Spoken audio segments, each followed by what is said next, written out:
chain myself to that gate. This meeting is called to order in accordance with the Open Public Meetings Act. This meeting was included in a list of meeting dates sent to the Home News Tribune, the Star Ledger, and the Highland Park Planet on January 3rd, 2018, and was posted on the bulletin board of Borough Hall, 221 South 5th Avenue on January 3rd, 2018, and has remained continuously posted as required by law. Fire exits are to my left and to my right. Please speak into the microphones if you come up to speak, and assistive listening devices are available.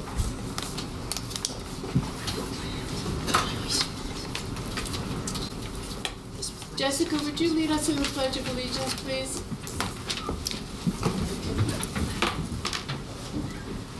I pledge allegiance to the flag of the United States of America and to the republic for which it stands, one nation, under God, indivisible, with liberty and justice for all.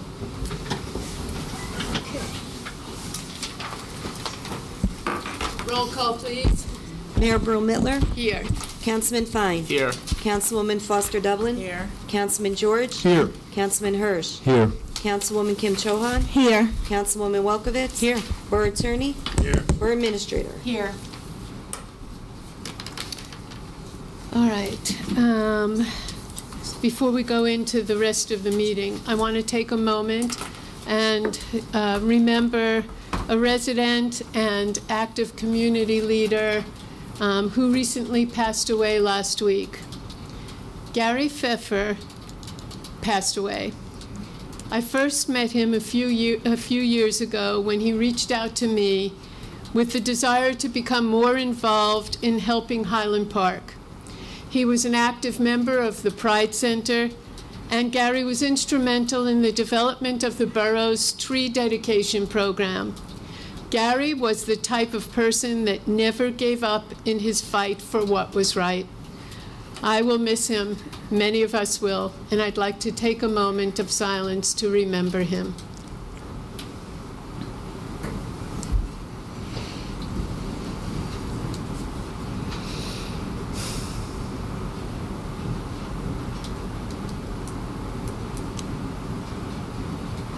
Thank you.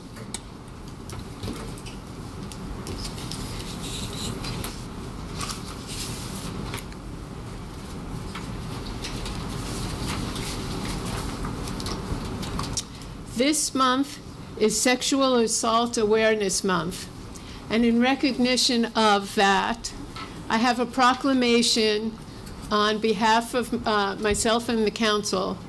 Whereas Sexual Assault Awareness Month and the observance of Denim Day are intended to draw attention to the fact that sexual violence is widespread and has public health implications for every community member of Middlesex County, including lifelong mental health impact. And whereas sexual assault, sexual abuse, and sexual harassment impact our community, as statistics indicate 1 in 4 girls and 1 in 6 boys are sexually abused before age 18, with many more experiencing other types of sexual violence in their adult life. And whereas prevention is possible, so we must work together to educate our community about what can be done to stop sexual violence while supporting survivors.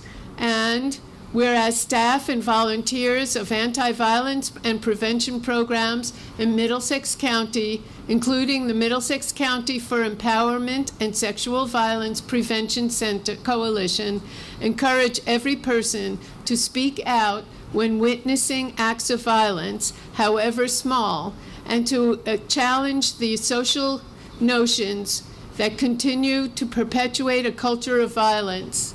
And whereas the New Jersey Sex Crimes Offense Association and the Middlesex County Sex Crimes Liaison Officers, in connection with the Middlesex County Prosecutor's Office, are dedicated to ensuring the effective investigation and prosecution of sex crimes in our community through emergency collaboration and training. And whereas with leadership, dedication, and encouragement, there is compelling evidence that we can be successful in reducing sexual violence in Middlesex County through increased awareness, prevention, and education focused on increasing gender equity, healthy relationships, and bystander intervention, and holding perpetrators who commit acts of violence responsible for their actions. And whereas throughout the month of April, Middlesex County strongly supports the efforts of national, state, and local partners, and of every citizen to actively engage in public and private efforts, including conversations about what sexual violence is, how to prevent it, how to help survivors connect with services, and how every segment of our society can work together to better address sexual violence.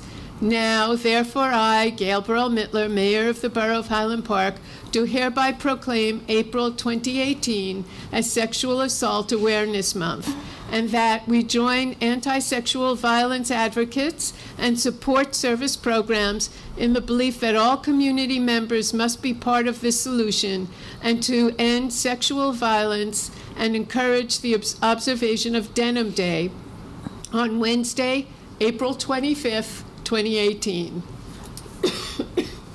Thank you.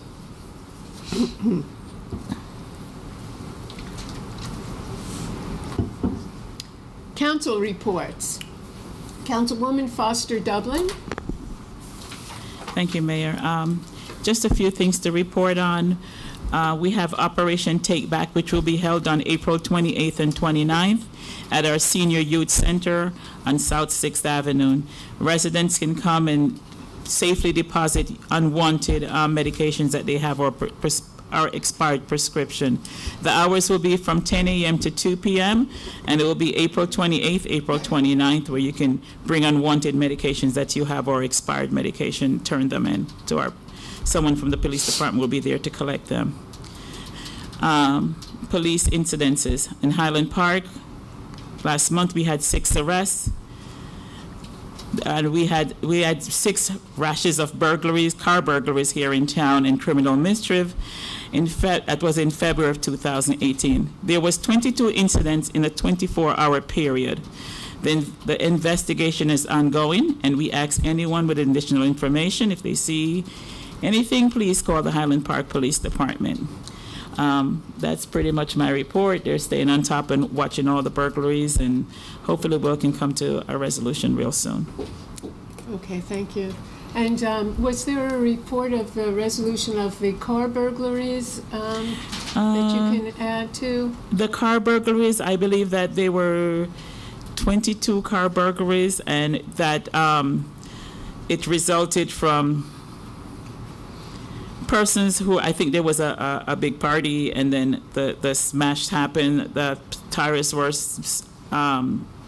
slashed, windows were broken, but those persons were apprehended that did the damages to the car. Chief, do you have anything you can add to that?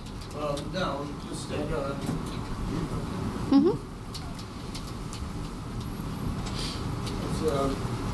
Councilwoman Elsie Foster Dublin said, it was a 24-hour period where we had about 22 incidents of damage to vehicles, slashed tires, vehicles broken into. Took quite a bit of investigation. We were able to make 6 arrests, 4 people from Highland Park, 2 people from Highland Park, 4 from from Edison Township. So we resolved those that we know of, but if there's any other victims or further information, please contact the police department. Okay, thank you. Thank you, Councilwoman. Councilman Fine, any report? No reports tonight, Madam Mayor. Thank you. Okay. Councilwoman Kim Cho-han? Yes, Mayor. Thank you. As it relates to the Arts Commission, the Band-Aid bench is moving forward. We're currently deciding on a location. The Fluxus panel was a huge success, standing room only. Great turnout in the Highland Park Public Library. Was very, very pleased with the program. There will be a follow-up panel and possibly a show later in the year associated with this project. Thank you to Council President George for joining us that night. The Book Arts Workshop is coming up on April 9th, this time for our youth. The suggested age is 6 and up, but all are welcome. Learn the basics of bookmaking from start to finish in this 2-hour workshop. Pre-registration is required, and we're limited to 20 participants. And be on the lookout for our comic book and Zen writing workshop coming in May. Senior Services, our spring senior luncheon will be held on Tuesday, April 10th. A special presentation will be held at 11 a.m. Create a Healthy Home, followed by lunch and entertainment by musician Spook Handy. And kosher meals are always available upon request at the luncheons. Tuesday, April 24th, our first Atlantic City trip of the year. The cost is $35 per person, and you receive $25 in slot play upon arrival in Atlantic City. The trip is open to all residents, not just seniors. And please call the center for more details or to register. And lastly, please join the Middlesex County Freeholders, myself, and other elected officials from Edison, Carteret, and Piscataway this Thursday, April 5th, 7 p.m. at the Middlesex County Administrative Building, 75 Bayard Street, New Brunswick, on passing a resolution designating April as Sikh Awareness and Appreciation Month, honoring the lasting contributions of the Sikh community in Middlesex County. And that's my report, Mayor. Thank you. Councilwoman Welkowitz. Thank you, Mayor, and thank you for opening up with a moment for Mr. Pfeffer. You're absolutely right. He was very engaged, and in fact, I spoke to him about 2 weeks ago. We were supposed to have coffee. It was quite a shock. So, thank you for that. Okay. On March 22nd, I was delighted to help host a truly collaborative and most transparent open public meeting to discuss redevelopment options for a parcel on the corner of River Road and Walter Avenue. The property owner had approached us with some options. However, smart growth can only be achieved with input from the neighbors and general public. Our mayor, borough administrator, and I joined our borough planner to present several other options. I would like to thank our Walter Street residents, not only for joining us, but for spending considerable time and effort for preparing for the meeting and bringing their ideas and concerns to us. We discussed commercial and housing options, types and overall style of building, density, parking, and related issues such as curb cuts, sidewalks, possible bike lanes, garages, and landscaping. This was a remarkable meeting with full participation. A smart redevelopment plan is forthcoming. I just want to also remind everyone that Sunday, May 6th, is our 10th annual 5K and our street fair, so please save that date. And also a reminder, our zoning board meets the first Monday of the month. Our planning board meets the fourth Tuesday of the month. That's both at 7:30 here in these council chambers. Our Main Street board meets the second Wednesday of the month at 6 p.m. And our Safe Walking and Cycling Committee meets the second Wednesday at 7 p.m. in our senior center. Thank you. Thank you, Councilwoman. Councilman Hirsch. Thank you, Mayor. And thanks for reminding me about the 10K. I got to sign up for that. And I challenge anybody who's running to come and win and beat council members, because we are very, very fast. It better be a 5K. So that's the challenge, to please register for this. You said that. I'm just saying. I've heard. It's It's been a busy few weeks, and I just wanted to report a little bit out and just reflect a little bit. At our last meeting on March 20th, we heard from a number of concerned residents about racial profiling and racial bias in our community. We heard about this in the context of a highly regarded young black man on his way to Columbia University in the fall, and a decorated officer whose extensive commitment to the community safety in Highland Park is unsurpassed. Both men have been deservedly lauded and formally recognized by this body right here in these chambers. In many ways, the fact that this latest iteration of this discussion on racial bias and profiling focused on residents who represent the best of Highland Park only bolsters the fact that unconscious bias exists in all aspects of our community. Just like we have a deep tradition of addressing and advocating against social inequity in society, what keeps hope alive in Highland Park, in part, is the idea that we operate at a manageable scale and have the political will and understand that we serve as a model for other towns and even the state. The most important thing we can do as elected officials is to be honest about the things that are happening in our community, good or bad. And I think we fell short in achieving that at our last meeting. Only when we're honest about the world in front of us will we be able to effect real change. If not, we get Band-Aids, we defer action, we simply say the task is too daunting, or worse, the same things continue to happen, possibly with even more negative outcomes. But if we overcome all that, we can create a positive, inclusive society right here in Highland Park. This is the unfinished business of living in a highly diverse state. Here, we can educate and empower our next generation of leaders, we can strengthen our municipal agencies and workplaces, and we can create truly inclusive communities. This is what we set out to do with our immigration policies last year, and this is how we need to approach concerns about racial profiling and bias. State up front the socio-political realities first, look for signs right here in our community, understand how to address them, and work to change policies so history doesn't repeat itself. And it's not just immigration. We've been clear-eyed when it comes to facing all kinds of social challenges. We look at the realities of gun violence, like the forum we're hosting on April 15th, economic inequity, as discussed in the Civics for the Community series, and budgetary shortfalls. We know what to look for when it comes to anti-Semitism. We've tackled environmental issues like fracking, health issues like e-cigarettes, and have been clear-eyed in getting cars off the road. We've marched for women's rights and equal pay. So why not be clear-eyed about the realities of racism too? Doesn't this issue intersect deeply with most, if not all, of the issues I just stated? Quote, one of the more popular liberal post-racial ideas is the idea that the fundamental problem is class and not race, said Ibram Kendi, a professor and director of the Anti-Racist Research and Policy Center at American University. And he goes on to say, but for whatever reason, we're unwilling to stare racism in the face. Kendi's comments were featured in the New York Times on March 19th, the day before our last council meeting, in a report on a new study led by researchers from Stanford, Harvard, and the Census Bureau, that income inequality between blacks and whites is driven entirely by what is happening among these boys and the men that they become. Black boys, even middle-class black boys on their way to Columbia University, can seemingly never assume that they will not be subject to structural inequity and inequality. The report goes on to say that much of what matters in many young lives probably lies outside the home, in surrounding neighborhoods, in the economy, and in a society that views black boys differently from white boys and even from black girls.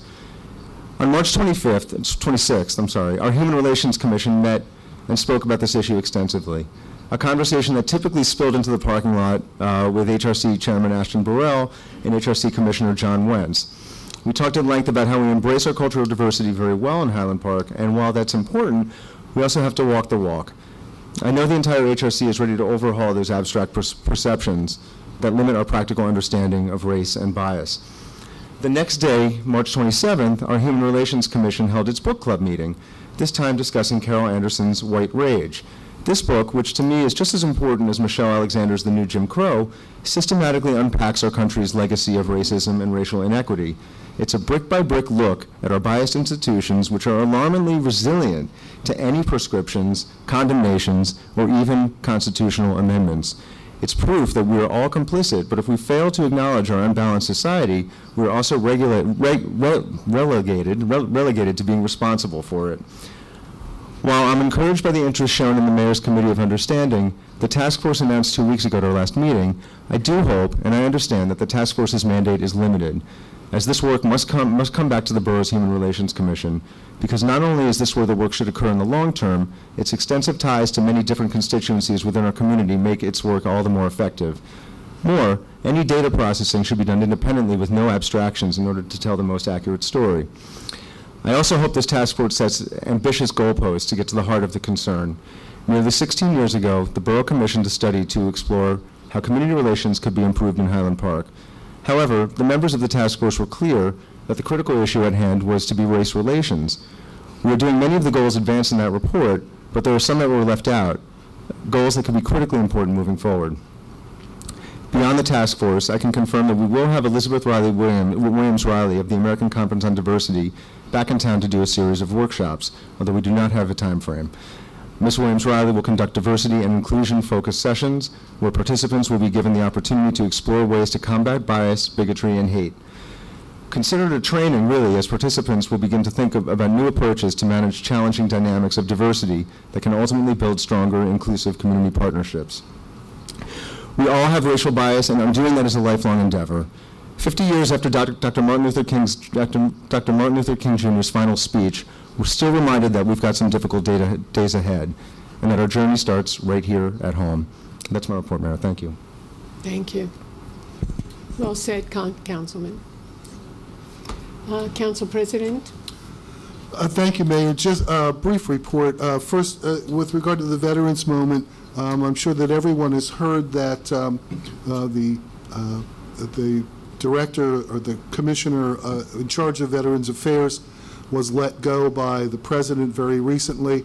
Whatever your position with regard to that, I advise you to do some lookups. The big issue is privatization of the VA, and it's of great concern to veterans that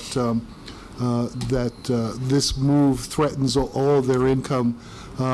What people may not even realize is that the children of deceased veterans, the wives of deceased veterans are all impacted by this. It goes far beyond active service to inactive service, retirees, and dependents. So I advise you to look into the issue, determine where you stand on it, and write your congressmen and representatives with regard to this very important issue. Just briefly, with regard to DPW, everyone knows that we've had, depending on your count, either 5 or 6 or even 7 snowstorm events in the last 30 days. DPW, as a result, their schedule has been quite preoccupied, to say the least, with changes in schedule to accommodate both their regular tasks, their Wednesday workday, disposal on the north and south side in the Triangle, the business district, and also a number of people have commented that the potholes as a result have increased. We are back on top of that, and even from the one big storm that caused a lot of damage, the DPW is already doing spring leaf pickup, and I noticed that I saw some of our DPW workers were also picking up more branches, the ones that aren't so large that they're going to need to be shredded. So we are on top of that. The Environmental Commission meeting last month was snowed out, but I see Ms. Weishaus, who's the chair of Sustainable Highland Park, who may or may not have an update for us during the public session. We attended the meeting last week. Unfortunately, I had to leave early for a conference call with California. One of the interesting things is the finalization of the plastic bag is going more permanent with signs at Stop and Shop, and hopefully one of our other large neighbors have agreed to put up signage to remind you to bring in your recyclable bags instead. And they're going to be making a wrap-up and some recommendations, which I look forward to getting for one of our meetings in the near future once we go over them. STAC, the meeting is the 18th at 8 o'clock here. We recently had a presentation by a planner for our 5-year plan from the State Environmental Protection, the DEP, going over our next 5-year plan, which is a requirement for our continuing certifications for Tree City and Green City, and there's a very good plan and a mission statement, which was under quite a lot of discussion. The Environmental Commission will be meeting again on the 11th at 7:30, so we'll catch up on some business and hopefully get an update on the PSE&G solar farm. There is a meeting coming up with Borough administrators soon with regard to that, and hopefully we'll get some more information on that. But the trail volunteers who work underneath the Environmental Commission and the Native Plant Preserve will be forming a somewhat delayed late spring works at planning session and presentation of this year's work plan on Sunday morning at DPW at 10 o'clock. I'll be in attendance at that since I do volunteer work with them. And we'll see what the new plans are. That's all I have for now, Mayor. Okay, thank you. Borough Administrator, do you have a report? No, but hearing Councilman George's update, I just wanted to remind everybody tomorrow, for those of you on the north side, is bulk pickup, and the following Wednesday of next week, I believe, is south side. And I'm not sure where central is. I'm sorry, I don't have that on the top of my head. So if you're interested in bulk, look in the website and find out when it is. It's either tomorrow or the to add on to that, the Central Triangle and Business District are along with the South Side. Thank you. Sorry. So that'll be the following week. So just heads up. You still have a couple of hours to get some stuff out there. Thank you. Borough Attorney, do you have a report? No report, Madam Mayor. Okay. I just have a few things. So since our last council meeting, we have constituted the Committee of Understanding with volunteers who signed up last week. And the first meeting is being scheduled for April 12th. So we'll hopefully have more to report as that time goes on. And to Councilman Hirsch's point, the chair of the Human Relations Commission and he, as liaison to Human Relations, are also members of that group. I continue to have meetings with Mayor Cahill over in New Brunswick, and we continue to discuss issues that concern our residents and his residents, because and many of them center around the bridge that connects our two municipalities and keeping the walkways clear and clean. And he has been very cooperative and recently was able, after much protest from our residents, was able to clean up a lot of the bird droppings that we all of us who walk into New Brunswick get to share on our way into the city there.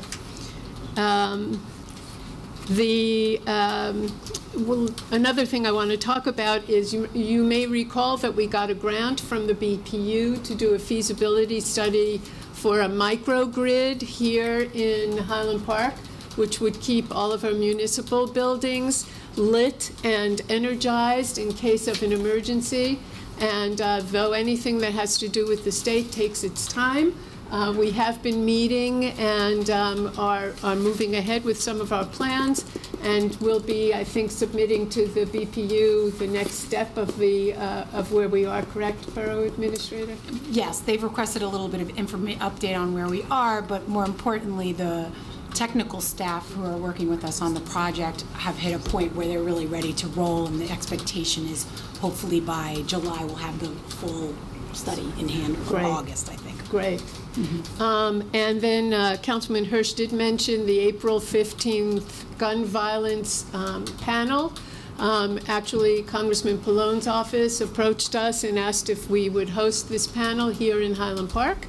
And we will be hosting it. The panel will include Congressman Pallone, our legislators, a psychologist who can speak to the mental health issues of gun violence, a high school student, a middle school student, and Matt, have I left anybody out?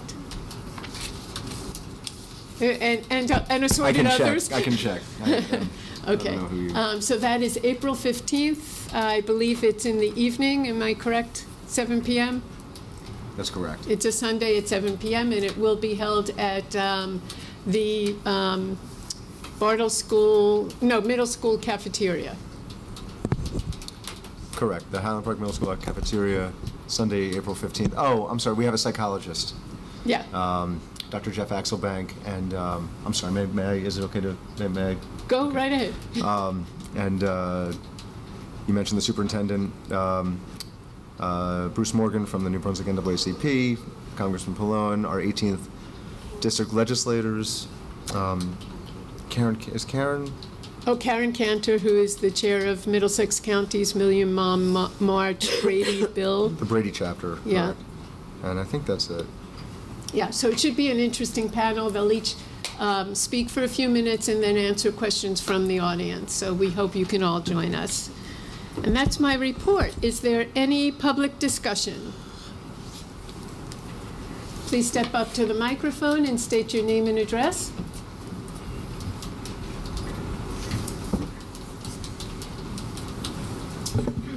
My name is Herb Gross. I live in Adelaide Gardens. Tonight I am addressing my remarks to all the veterans, the men and the women that have served our country. The communication of Hope Incorporated and Piscataway Vocational and Technical School and Post 370 of the Veteran of Foreign Wars cordially invite all the veterans, the men and the women who have served our country, to attend the Middlesex County stand down on August the 19th, and that will be at 10 a.m. till 2 p.m. And the address is the Middlesex Vocational and Technical School, located at 21 Sutton Lane in Piscataway. I'll repeat that again. That's at 21 Sutton Lane in Piscataway. This is open to all the veterans, the men and women that have served our country, and any National Guardsmen, reserve units that have served in Iraq, that are home now. They are welcome to come. Thank you. Thank you, Mr. Gross.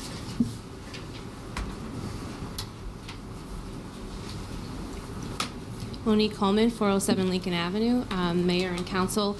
I'm coming here kind of to follow up on the last meeting, and I just want to thank you, Councilman Hirsch, for the comments that you made and just continuing in your effort to help us all acknowledge, the issues that we raised at the last meeting about, kind of unconscious racism, as you said, and bias, and the way it affects many residents in this township, as did my family. And thank you, Mayor, also for the committee, and looking forward to moving that forward as well. But there was so much that came up in the meeting, the last meeting, and one of the questions that I had coming out of that meeting was about the Civilian Complaint Review Board that was part of the task force recommendations that was made back in 2003. And I just wanted some clarity, if possible, on how a borough resident or non-resident would go about filing a complaint against a police officer, because I still wasn't clear coming out of that meeting, and apparently the Human Relations Committee is not exactly the body for handling that, or maybe it is, I'm not sure. I just wanted some clarity on, and so, how does one know what that process is? Okay, so we don't have a civilian review board per se, but the Human Relations Commission has in the past served as a place where someone who has a complaint can go. I know that it's probably not as comfortable, but you can certainly always feel free to contact the chief with any complaints about any particular officers. I know that's a different kind of thing. But so there are two opportunities. There is the police department itself, and also the Human Relations Commission. Now, way back when they had us. Matt, have you had a chance to look over their charter and all of that information? Yes. Okay, so way back when, it was part of their charter not to be a civilian review board per se, but it was a place where people could come to file a complaint against any of the police officers. I'm not aware of that. So it's not in their current charter, is what you're saying? No. Elsie, do you recall that? When the report was completed, and that was one of the last things I would say on the checklist, At that time, there were a lot of movements about where people can go and file complaints against police officers. And it wasn't highly suggested that the civilian complaint review board be put in place because there was a lot of backlash against them. It was not a thing that people thought it was going to be. It never worked out to be. So what we did in Highland Park, we added that onto our Human Relations Commission, and people could go to the Human Relations Commission and file any kind of report that they wanted to at that time. So I think it's still in place where if you have a complaint, you file it with, you can go ahead and file with the Human Relations Commission, and also you can also write your complaint on our website, send it in, and we have somebody that looks at the website every day, and it would go to the appropriate person that needs to go. So if there was something that involved a police officer and that was put on our website, you file a concern, we have a page on there that says file a concern, that would naturally come over to me in public safety. If I may, Mayor, Councilwoman, just to remind everyone also, the Attorney General has guidelines that have been in place at least since 1997 with regard to internal affairs complaints. That is considered the main route for a specific complaint against an officer. The procedures are in place. There are about 70 pages of mandatory guidelines, mandatory forms that the police department has to fill out. Every department has an internal affairs officer as well. Thank you. Does that clarify things a little But bit? I think that your concern was, where do you go? Where do you feel that you can go and file this concern? Yeah, and I this guess for complaint? people who may not feel comfortable going Approaching to the an police official department. police department, you Right. know, like, again, that's what a civil complaint review board is about, like an independent body that's separate but commissioned and, you know, serves the purpose of making people feel comfortable. When, based on our size and what we're looking at the time, it was best that we created something. We didn't have another arm of the police department. That would defeat the purpose. So that's why the Human Relations Commission, which is independent of the police department, that you could go there and file a complaint.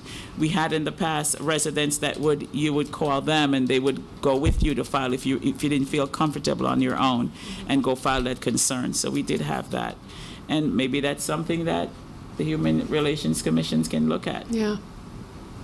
So I'm sorry, I just want to ask a follow-up question to that then, to your point. Then what happens next? I'm just trying to understand, let's say if someone does go to the, you know, Human Relations Commission, they file a complaint, you know, what is the process? What's the process basically that happens from there? You know, and what power does the HRC have to, you know, do anything about these complaints that they receive? I don't. At that time, it would percolate up to us because they would bring it to our attention.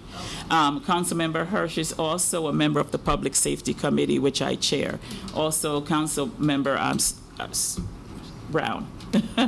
So that committee would be it's independent. Volunteer residents of Highland Park that would hear the concerns.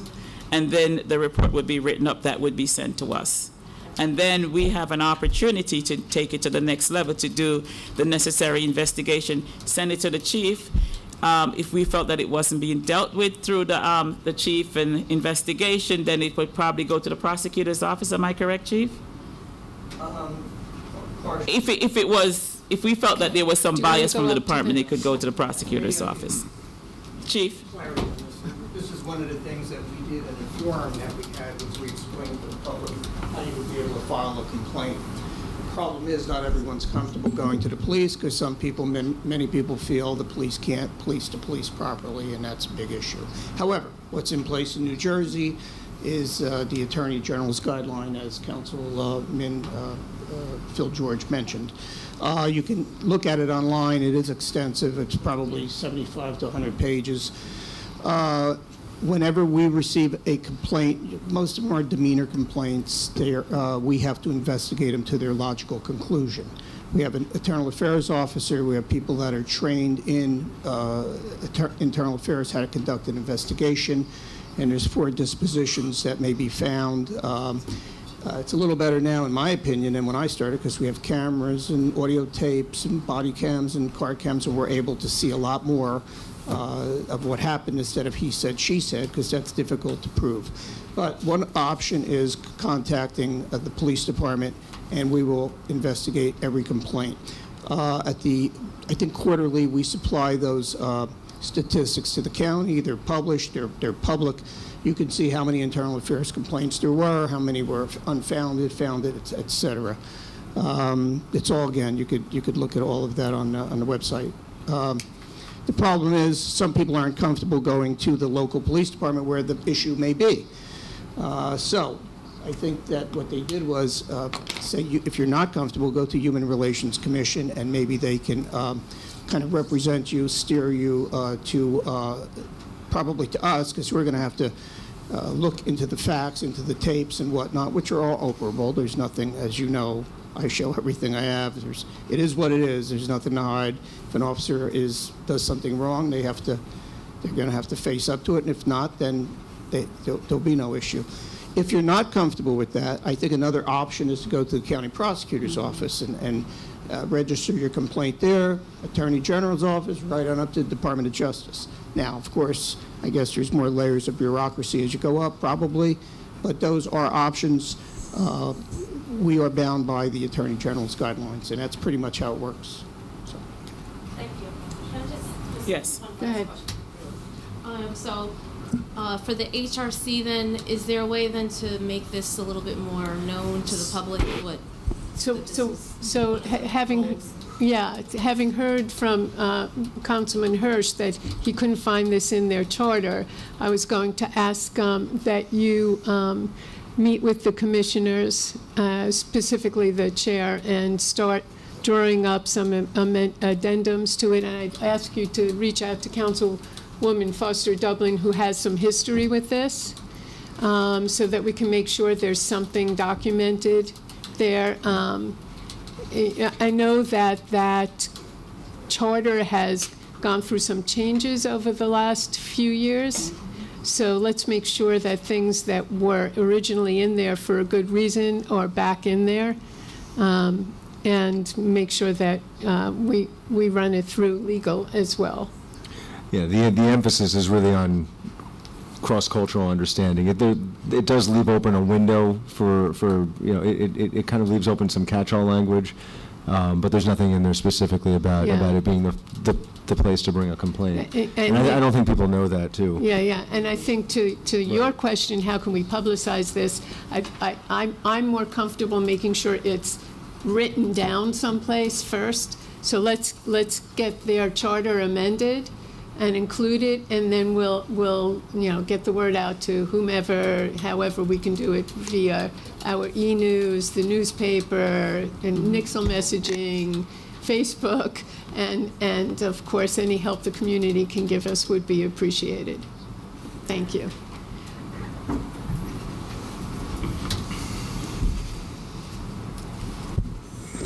Hi for me. Okay.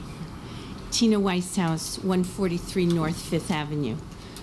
I wasn't at the meeting last week, the last 2 weeks ago, but I did watch it on TV, and I want to thank Gary for his role in town doing this, because it was very useful to see the meeting, the session, and it was a very powerful meeting, and it reminded me of other meetings that had happened in Highland Park over the years. I moved in 1987, and almost immediately there were issues of racism and problematic race relations, and there were even the task force. I don't think that people know why that task force was established. It wasn't because the mayor just woke up one day and said, oh, let's have a task force. It was because a year before there had been incidents in town from April to August, and Elsie is shaking her head because she remembers this history, but there had been incidents of skinheads attacking African American youth in town, and it went on for, there were a bunch of incidents, and there was a real problem with how the police department responded to those incidents. and arrests were very slow in coming, even though the people were known to the police department. The skinheads, the white persons who were attacking with dogs, with bats, with cars, kids in town, African-American kids, and it was never even identified, I think, as bias crimes. So that erupted into a very big council meeting where parents were so upset and frustrated with the response in town that as a result of that, the task force was formed.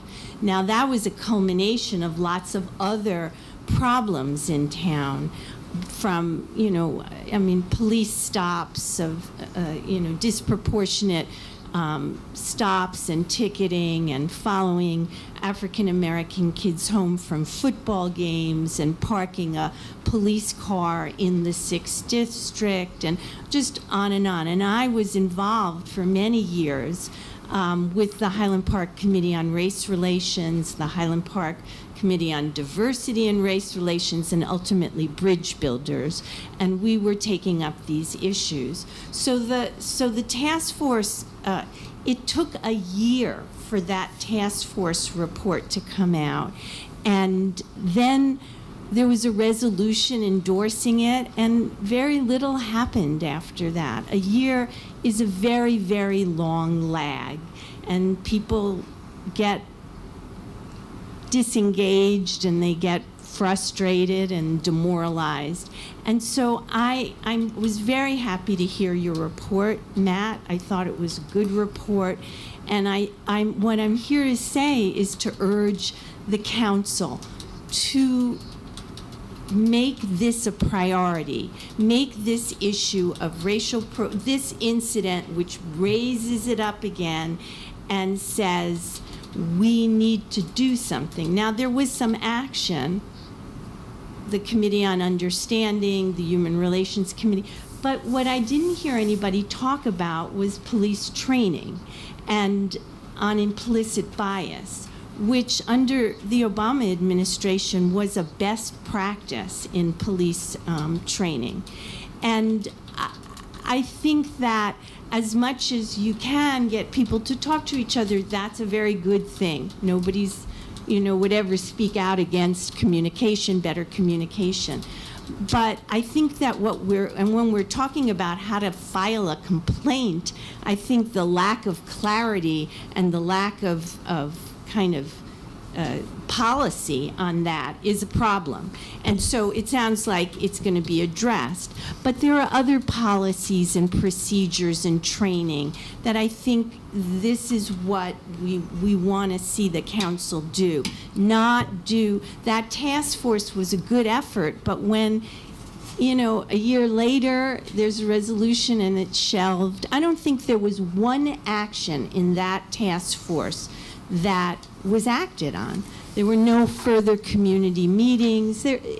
And so, given the response last council meeting and the intensity of feeling, I think I wouldn't be so quick to make a policy. I would want there to kind of have community input. I would want people to say, this is where I feel comfortable, or maybe a civilian review board isn't the best option. Sometimes they don't work the way they're supposed to, but there may be this may be a moment to review that stuff before being so quick to act. Okay, let's have it in the Human Relations Commission.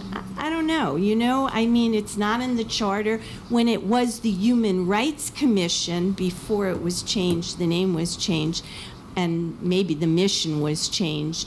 I don't know if they were receiving complaints at that point, but a commission doesn't have investigatory power. It doesn't have power to discipline. It doesn't have subpoena power. It doesn't have the things that another. So I don't know what the answer is, and I'm not sure that anybody knows what the answer is, but I do think that maybe this is a moment to open it up and talk about the options. And And there needs to be policies and procedures in place that are clear to the community, and we need to be talking about money for police training, not just community training, although that's a good thing. And I thought Elizabeth Williams Riley was very good, and I really wanted to see her back. But, you know, Highland Park isn't a bubble of, I don't know, somehow different than any other American town. We're all Americans, we're all bred with the same ugly racism, stereotypes, not just of black people, of old people, of trans people, of fat people, of any people. You know, that's who we are, and police have that. They're no different than anybody else, except they carry a gun, and they are charged with a special, you know, responsibility of keeping us safe. That's their job for civil society. And so we have to train them. We have to train them because they have power and weapons. And so I really want us not just to be talking about a committee of understanding. I want us to be talking about police training. I want us to be talking about other options and involving the community and really acting, not just saying this is a priority, but making it a priority to the town. So I think we're more there than maybe we used to be. Just coincidentally, I had put together a record of the history of my involvement since '87, and things kind of fell apart in 2004. I have that record for anybody that's interested. It's very good borough history. And, you know, if we don't remember our history and we don't know the context, people didn't know, Elsie knew the context of that task force, but nobody else really did. So it's important stuff, and I think that we need to say that this town has had problems and continues to have problems, and now is the moment, like you suggested, Matt, very clearly, that we look it in the face and we say, yes, it's the moment to do something about it, and do it as a, you know, a kind of collective, not just quickly try to put a Band-Aid on it. So, okay, on that, but in terms of Phil, I'm also the chairperson of the Sustainable Highland Park. I want to make the announcement that we're having our annual Earth Day, April 22nd, down at the Environmental Center, and I also met with the mayor today about a day of conversation on plastics. People know we have been educating and running drawings in the supermarket to try to encourage people to bring their reusable bags. So we are hopefully at your next council meeting you will pass a resolution to make Earth Day a day of conversation about plastics, and we will have further conversation in the community about that. So, thank you. Tina, Thank you, Tina. 1 second, please. Go ahead.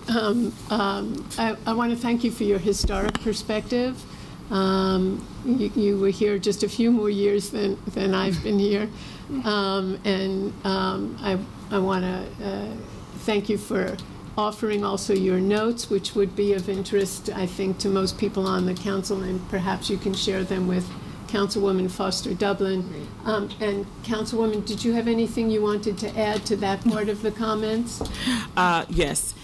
Tina, as you remember, that it took us, the reason why the report took a year, we had bridge builders, we had Southside Pride, we had every group that we could possibly muster together to compile and to have teas and to have circles and to have focus circles so we could put this report together, because coming from us, the governmental entity, that would not have worked. But we wanted every sector of Highland Park to have a say-so in the report.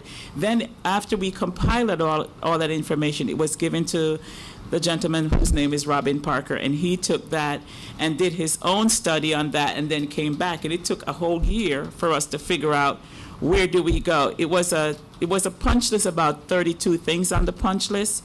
The only thing that we did not complete on that punch list was to put the Civilian Complaint Review Board in place. But everything else on that punch list was addressed. We kind of put it in place because we said, let's put it to the Human Relations Commission. And then at that time, we had people that were community advocates. And if there was something that came up, the advocates in the community that was on that relation, they would bring it to us, and then we would make sure it's get followed through as the chief talked about the various steps that it would go through. So on that punch list, that was the only thing to say put a board together. It was not advisable at the time to put the board together.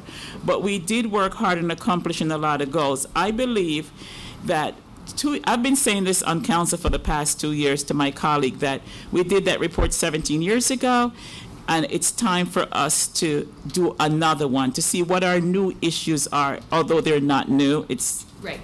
But to say, take a look at us again and see, okay, we did that a number of years ago, what it is that we need to do today to make life better, and how do we re-examine ourselves in town, and to continue to have harmony amongst all of us. And 2 years ago, I started saying we need to look at it. Last year, we put money in the budget so we can go and take another self-examination of us as a town. So that has been in the works. Now with the Commission of Understanding and the Human Relations Commission coming together, I think that we'll have an opportunity to meet with some of the student groups that the mayor has advised to be on the committee, and other community groups that's going to be there, and then get someone independent to come in and to take a look at us, to do an independent review of not just the police department, but all of us. Because if you remember, back then we had, out of a staff of approximately 280, we had 4 persons of color working here. Issues across the board. The board, and right. that's what we took a look at from the report. Every area. And it was in hiring. Everything. Right, but I think we should learn a lesson that a year is a long time, and people do kind of, I don't think that everything was addressed, but maybe I'd have to look back, because I don't remember very much follow-up. But okay, and I'm not even blaming, I'm not saying, oh, you purposely drew it out. I understand that you were trying to be inclusive, but a year is a long time to come back to the community, and I think that we should be mindful of that next time. If you do another study, and now we're back in the same, kind of on the same terrain, and maybe it is the right time to do it, and we need to think it through. I just don't want people to act like so quickly to kind of get it out of the way. I want it to be a thoughtful process, but not a year. And I think that's where you have the challenges, because if it's going to be truly thoughtful and you need input, it's going to take time, because if you rush it, we're going to be back to square one. So there's but if it takes time balance. to get the process done. Right. And I also just want to underline the police training issue. And I would like to add just a little bit to the police training issue. Every year I give a report about the types of training that our police department go through, from diversity training to training with different religious communities, gang violence, LGBTQ training. We had imams in, we had people from the Chinese community, we have from the Muslim community, sensitivity training. So they go through an extensive amount of training. And if there was more budget, we could send people away for training, but it's extremely high to send people out for training. So we try to find resources within the professional circle to come in and to provide as much training as possible to all our police. Right, but I want to be clear, and I think that this point was made last time, that implicit bias training is a very specific thing. I said it was a best practice, and it is about really kind of looking in and deconstructing the stereotypes that we live with. Mm-hmm. Chief, did you want to add anything? Yes, just to that point, I agree. We were training guess I should come up here. I'm a big believer in training, and that is why a lot of the programs we had were not mandated. You're getting much better. But after the initial police academy, it was up to the individual departments, the training officers, as they saw fit, send them to whatever classes are available, and that depends on staffing, money, everything. I think when I took over, I felt that we should have more training, and that's why we brought in the different groups. So I went over that the last time. I'm not here for that. But to your point, in last year, the Attorney General mandated specific training to all 500 police departments in the state of New Jersey, and it's called CLEAR training, which I always forget what that stands for, but every police officer in the state is required to complete continuing education by the end of 17, which we're in compliance with, and I would assume other departments, I don't know, and they have to complete so many hours after that each year. A list of topics covered by the AG's office include de-escalation techniques, cultural diversity awareness, racial profiling, implicit bias, conflict resolution, communication skills, crisis intervention, training and responding to persons with special needs, including mental health issues, and investigating bias crimes. So I think things are moving in the right direction because this is mandated to every police department in the state. I am certainly on board for training, and I think this is a good thing. But hopefully this is something, that you were... Is this a new mandate, or has it... No, it's new. Oh, 2017. 2017, we had to complete it by, and we did, and I would assume all the other departments did. And then there's continuing education. So many hours for everyone in the department, including myself, has to take this. So things are moving forward with that, and I couldn't agree more. And just one thing, when new police officers are hired, how do they get that training? It's in the police academies. They're putting this in their initial training. Yeah. Okay. Thank you, Chief. Council President. No, Councilwoman Foster Dublin covered it because I do recall the days of the task force, Mr. Parker's report, the work of the Human Relations Commission, and the implementation of a number of the directives in the municipal court, which I was the prosecutor at the time. So I just wanted to bring up some points, but they were covered. Thank you. Okay, thank you. Councilman Hirsch, you wanted to say something? Thank you, Mayor. Thank you, Tina.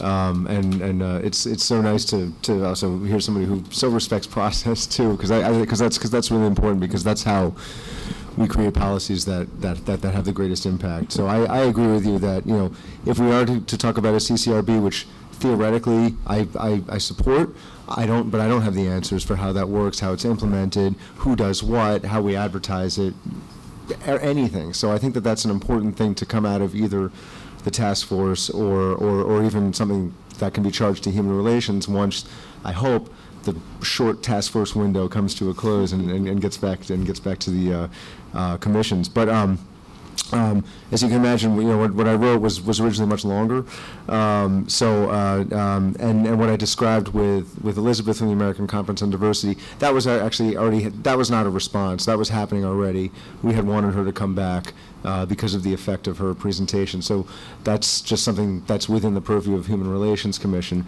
But I did have we did talk a little bit about training, and there's this type of training. The nice thing about Highland Park and the issues that we face is that we're not unique, and we don't live in a bubble. So there are towns across the country that are, across the state that do have a desire to address these issues. So we're not alone, and I think that's important to remember. So when it comes to the training, yeah, I completely agree. But that was something that I think just needs to be. We need to really understand what it is we're looking at, what needs to be addressed, and so I agree with you. Thank you for bringing those things up. Thank you. And I'm going to ask that you be the last person in this session of public discussion. We have another session later, but I do want to get to the work we have to accomplish today. Please state your name and address. Dan Beatty, 304 Montgomery Street. I want to reiterate some of the things, not to kind of rehash them, but so we actually explored how people would file a complaint, and we had to ask a number of people, and one of those routes that was the Human Relations Commission or the website. So we actually went into the website. You have to register, which means you have to put your name and your address in, which can make it uncomfortable. And then there's no box to check that you're filing a police complaint within the website. So if you file a complaint through the website, you can't specify that it's actually a police complaint. And that's in addition to people who might not necessarily want to be identified. You have to identify yourself to file that. So I think this is just important to figure out and communicate to the community.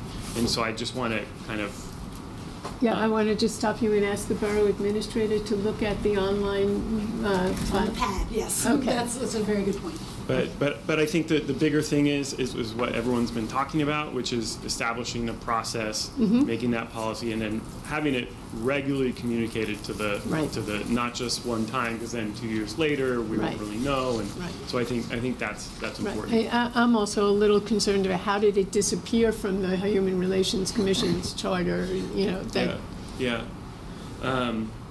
I also want to reiterate the issues with training. It sounds like people are on board, but and I don't want to detract from the cultural awareness training. I think that's important, and I think that develops a different relationship between the police and the community. But implicit bias training, I think specifically implicit bias training for police, right? So you can go to implicit bias training for teachers, and that is specific to issues that teachers face, and teachers do face implicit bias training.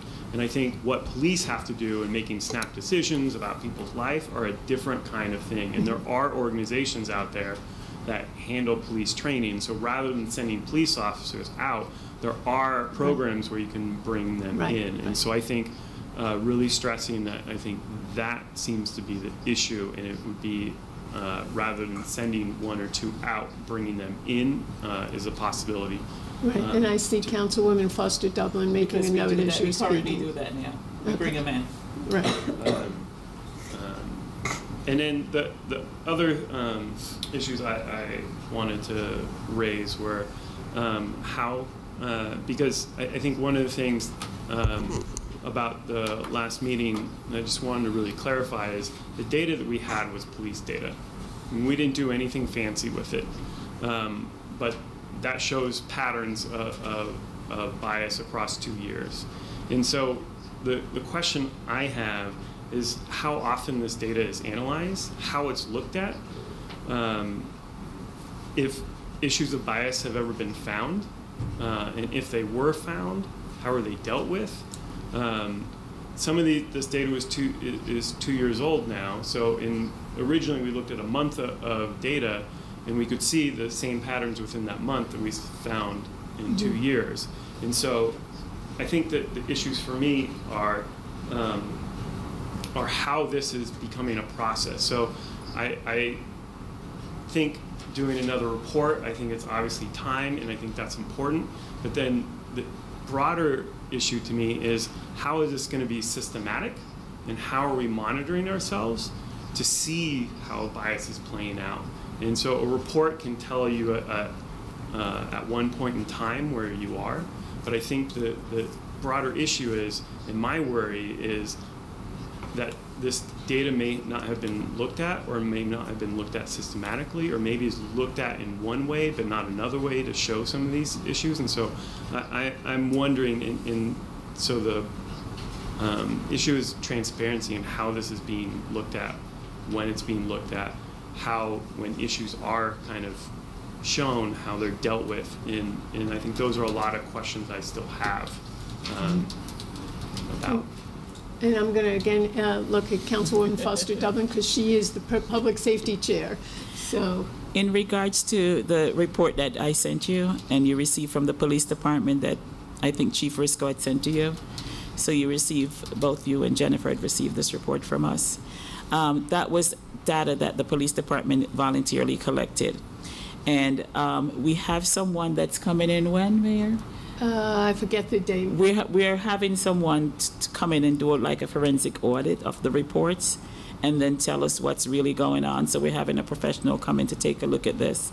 and they will break it out and let us know what's going on. So we are It's actively... one day next week, I can't remember. We're having maybe the 10th, I think it is, that we're going to have someone to come in and take a look at the raw data, and then they will provide us with a report, and then we can report back. And so is that something that's going to be institutionalized, that would happen yearly or twice a year? I think it's important for us to see the first piece of data, get the report that from the committee that the mayor is going to put together. That's what I was just going to say. And just, it's not, I don't think it's advisable to give out piecemeals of information, but to compile a report, and when we have something to look at, then we can report back accurately. And to answer specifically, will it be done systematically? What I am hoping is that beyond trying to understand each other better and know what makes each of us tick, that this committee will be able to make a recommendation that would go then to the Human Relations Commission for them to dig deeper into, which at the end of everything, I'm hoping that what comes out of this are action steps that are once a year do this, twice a year do that, that sort of thing, so that at least when we're all gone, that in the future there's a guideline for other administrations 10 years from now. Because look, Elsie and I I'm recalling from being one of the folks sitting over there back in the day, what was being discussed about that report, and when that original commission was put together. But see, now we're sitting here X number of years later, and none of us can clearly say exactly what happened, and what action steps are still being taken. So at the end of this whole process, when the Human Relations Commission is finished going through everything, I'm hoping that we're going to have, or I would want to have from them, not only a report of where we are, where we're going, but how to get there on a regular schedule of events that need to occur.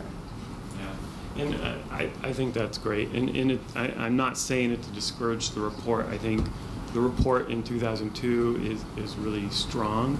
I think the issue is how it's systematized, right, so that you don't have to wait 16 years to check on it. And I think that's the piece that I think, not to throw blame, but as a community, kind of keeping that going, I think that's an important thing, right, to do. Thank you.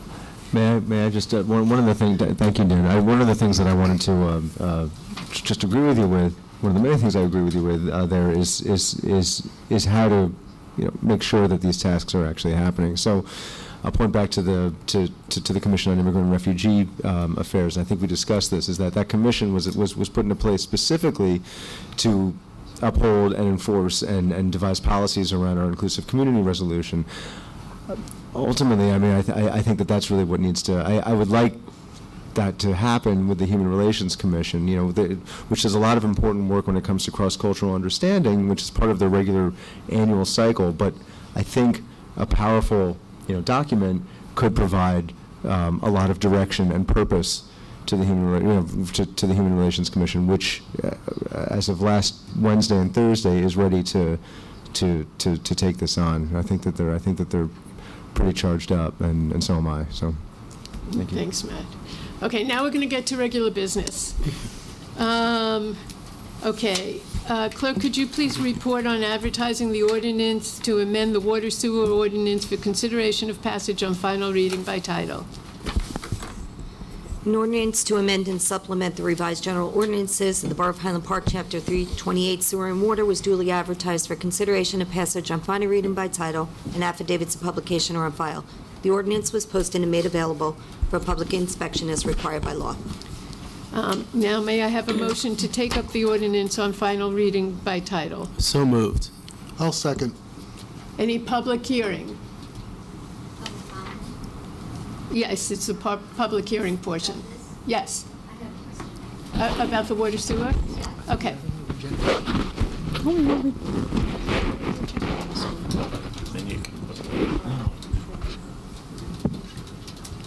Ray, 68 Donaldson Street. You can lower that if you need to. Or hold it, yeah. Okay. I tried reading it online. I mean, I read it, but I don't know that I really understand it. I wonder if someone can explain it to me. There were a lot of numbers. What do they mean? And what do they mean? Does it mean anything about our water and sewer bills? So I can address some of that. So we are looking into the water sewer situation here, and we still have a lot of things that we want to discuss about it. I'm about to ask for a motion to adopt or reject, and we'll see how the council goes on that. But I'm hoping, am I allowed to hope that they will reject it for now so that we can still consider discussing it. At which point, when we have a better handle on it, then we'll be happy to discuss anything, but I'm not feeling comfortable right now. Great, thank you.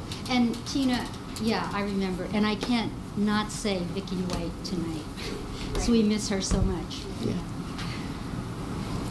Okay.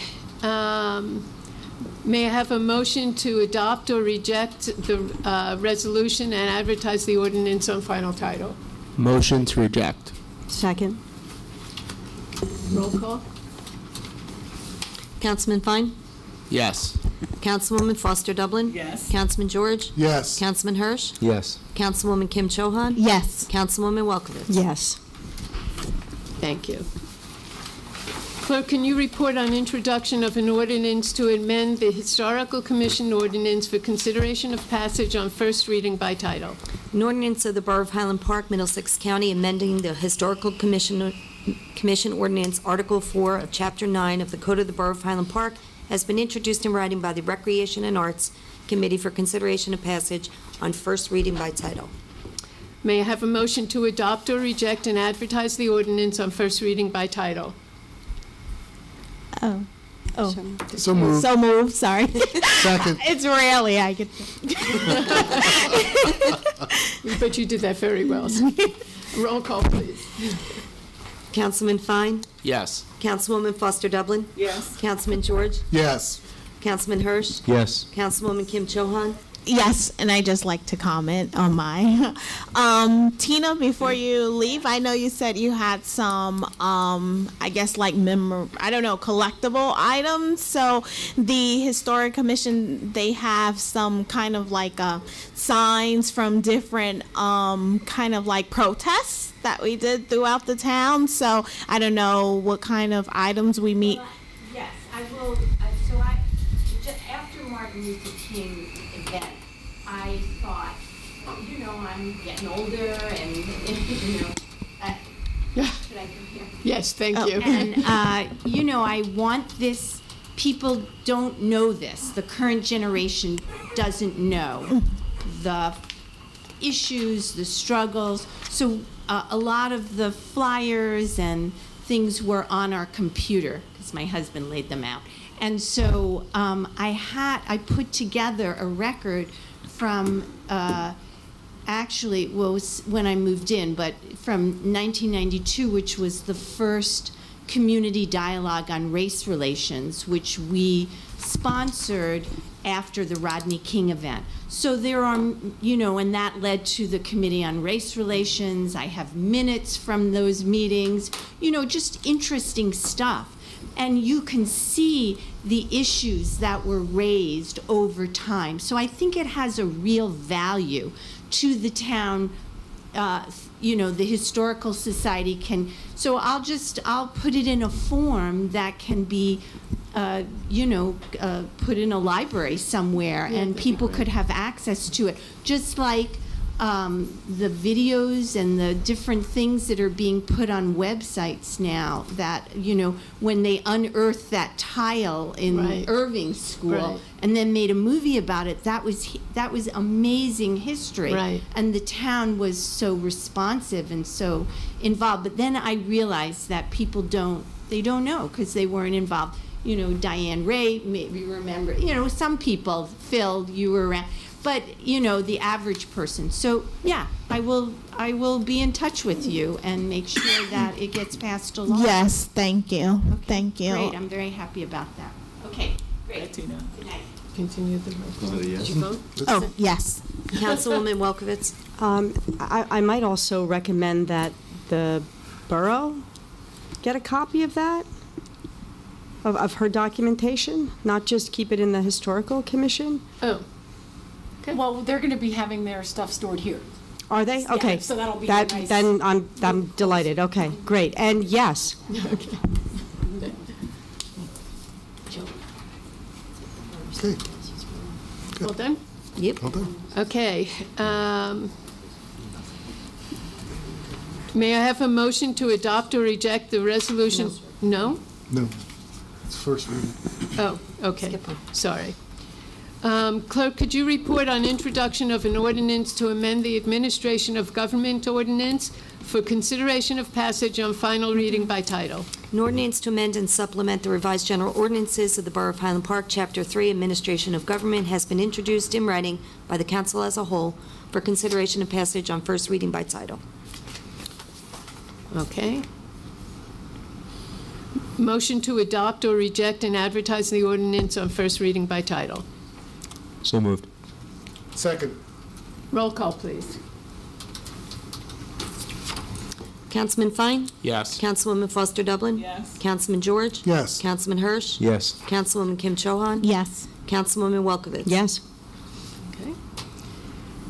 May I have a motion to adopt or reject the resolution to approve the emergency temporary appropriations? So moved. Second. Roll call, please.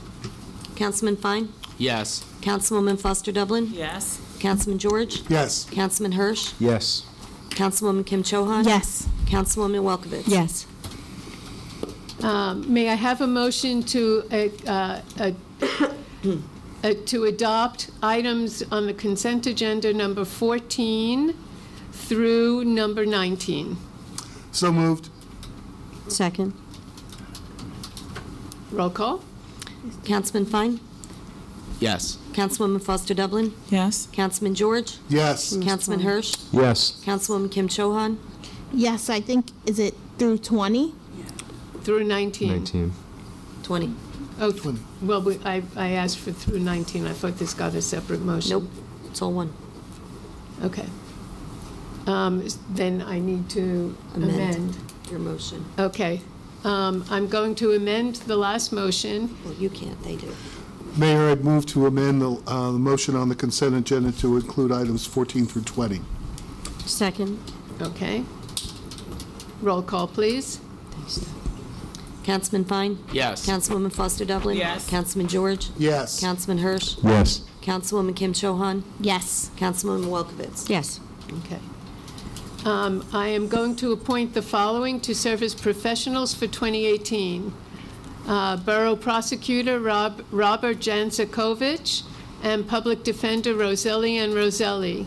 May I have a motion to confirm? Motion to confirm? Roll call, please. Oh, second. Need a second. Second. Roll call, please. Councilman Fine? Yes. Councilwoman Foster Dublin? Yes. Councilman George? Yes. Councilman Hirsch? Yes. Councilwoman Kim Chohan? Yes. Councilwoman Welkowitz? Yes. Okay. Mayor, if I just add from a professional point of view, our new public defender and prosecutor have excellent reputation in the municipal community of both prosecution and defense, an excellent choice. Okay. Thank you. Any public discussion? Please step up to the microphone and state your name and address.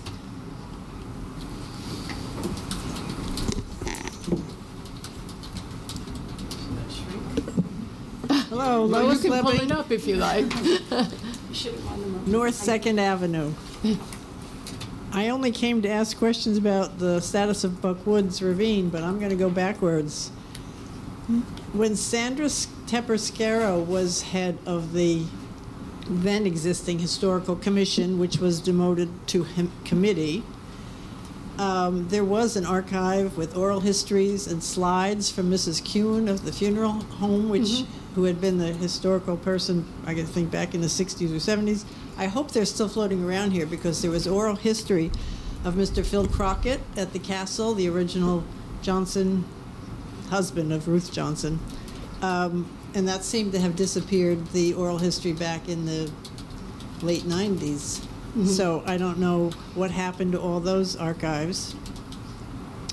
And I hear about diversity, and I read about diversity, and I'm sorry, it's hilarious to me. I never hear that part of the Civil Rights Act of '63 was used to build the Americans with Disabilities Act. And when Eric LeGrand from Rutgers football fame, or the late Stephen Hawking, could not get into half of your stores here because of a step, a narrow doorway, many steps, Bartle School still has corner intersection with no curb cuts. So, unless you've just repaired them. Actually, we were awarded a grant for $216,000 last year, so that's part of the grant. That's part of what the grant monies will be used for. Toward what? That entire intersection at Grove and Mansfield.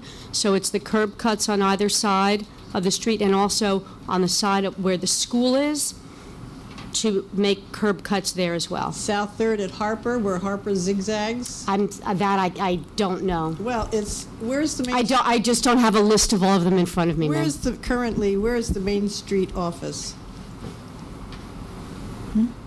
Main Street office is in a house on Raritan. Is it still 212? Next to the farm market? Don't know Yes. next to the farmer's market. It's got 9 steps out front. Yeah. Before the $10,000 was spent for grant money for an architect to say how you could get a wheelchair in that building, I told whoever it was, I said, you've got 3 windows, one goes to the basement, one goes, I can't remember, just turn a window into a door. Your lease between the borough and the Main Street and the owner says that the building complies with all federal, state, and local laws. It doesn't. Yeah, we're not involved in that lease. It's a Main Street lease. You were paying them $50,000 a year when they started. I have all the I don't know what was going on before I was involved, so the borough taxpayers paid lots of money for Main Street. And they still don't they get the special improvement district money? Right. $50,000? Right. But, yeah. Okay. So anyhow, Thurgood Marshall, while he was sitting on the U.S. Supreme Court, Justice was asked to define the word equal. Equal is getting the same thing at the same time at the same place. That's all we want. That's all everybody wants. Equality, justice. Okay. So, 5K race. I had to sign up. I was told that the 5K race can't include walkers. I would join if I could walk it or walk quickly. Yeah. People in wheelchairs. I never heard that you couldn't walk it. Tell me where I was told because of the time constraints for some of the residential streets, I think up Walter or Lincoln or something, there cannot be, well, what you do is you let the walkers go first. Again, that's a Main Street thing, and Councilwoman, would you discuss that with them? Of course. Yeah, that's news to us. Well, have you seen wheelchairs or walkers? I mean, it's advertised as run. My sign said, why not include walkers? Because I've got a collection of Flemington, all these other places that have a 5K, walk, run, walk. They've got one of these races with men in high heels if you want a fundraiser. Yeah. It's funny. So anyhow, then start advertising instead of discriminating or eliminating. Councilwoman Welkowitz will discuss it with Main Street. Thank you. Okay, what is the status of Buckwoods Ravine? Buckwoods Ravine. Well, it's a ravine, so you mean the property over there? That's right. Okay. 4 acres. So, Borough Attorney, would you like to address that? Sure, I'd be happy to report. What's going on there now is environmental testing by the owner. And there is a swath of about 50 feet in width right down the center of the property, which is being excavated and being tested to see whether or not there's any environmental problems. So that's the current status of Buck Woods. Now, who is the owner? JSM at Highland Park LLC. So that's, what's his name, Jack Morris? I think he's one of the principals, but more than Jack Morris, yeah. So what did Highland Park taxpayers spend $1.8 million December 15th on those same property, on the same 4 acres? December 15th, we spent $1.8 million. There may have been many years ago? 2015. 2015. There was some discussion back then about whether or not the borough would acquire the property. Probably a bond ordinance which authorized the acquisition was adopted. The money was never spent. So the borough does not own it? No. Okay, because Morris has always owned it with Ray Buck. Right. Okay, and the smart growth was mentioned. I can't remember in which context. So if that's going to be developed, smart growth sections 6 says to preserve open space. This is the government definition, EPA, government / something, whatever it is. Number 6 says preserve open space, farmland, natural beauty. That's not smart growth if you're going to stick his houses up there again. He wanted initially 44 townhouses and 22 single-family homes on those 4 acres, as long as 2,200 tandem truckloads of dirt came to fill in the ravine. Remember? And then a retaining wall. I wrote a letter to the editor. Anybody for surfing? And number 8 on the EPA government smart growth definition says provide a variety of transportation choices. So what you're doing, if there is development, is sprawl. But okay, you don't own it. You floated a bond. So what happens with that 1.8 million? It was dissolved or it was spent elsewhere? It was canceled in the subsequent budget. All right, thank you. Okay, I think you answered my questions, and I wish everybody luck with diversity, but you know what? We're able-bodied supremacists. If we don't think of people with disabilities and people, autistic kids who yell and scream and cannot communicate, grow up to be big people who yell and scream and cannot communicate. And, oh, that's what I was going to say. Department of Justice has free tapes and free booklets and free, the CD or DVD, TV training courses. I will bet you they have a lot on other diversity training.